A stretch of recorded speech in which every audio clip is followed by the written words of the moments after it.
There was a huge oak tree in my grandma's backyard when I was about 6 or 7.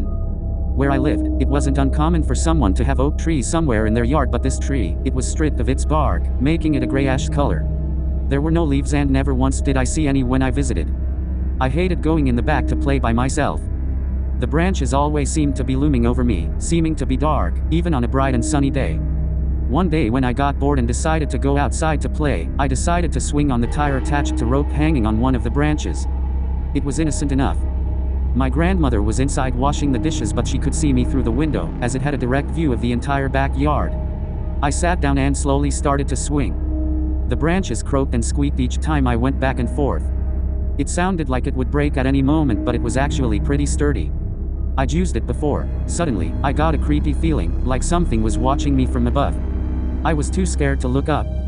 I looked through the window to see if my grandmother was still there, but when I looked at her, she was looking above me, a terrified look on her face, her hand covering her mouth. It felt like the sun suddenly vanished and a misty fog rolled in around me. When did that get there? I couldn't move. My fight or flight had me at option 3, frozen. I started hearing a creaking sound on the branch above me, like something was swinging back and forth slowly. It wasn't me. I hadn't moved within the last 2 minutes. I almost started to cry when my grandmother finally came rushing outside and over to me, quickly moving me. She shielded me from seeing what was on the tree. Nothing was said when we got inside, though I think she didn't want to freak me out more than I already was. My grandmother moved from that house a few months later after cutting the tree down. She didn't want me to come over after that, but now that she's in her new home, she lets me come over whenever I want. A few years later, when I had remembered the incident, I asked her what happened.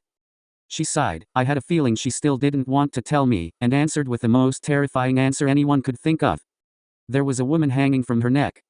It was all twisted and the bone protruded through her skin. But she wasn't dead. She had a look of death in her eyes and she was fixated on you, struggling to reach you. When I got to you, she started choking on her own blood. After hearing that, I was glad she had shielded me from seeing that. I'm happy that I never went back there. And I'm happy the tree was cut down so no other child has to experience what I went through.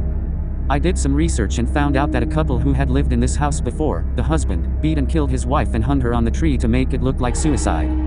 It seems he wasn't in his right of mind.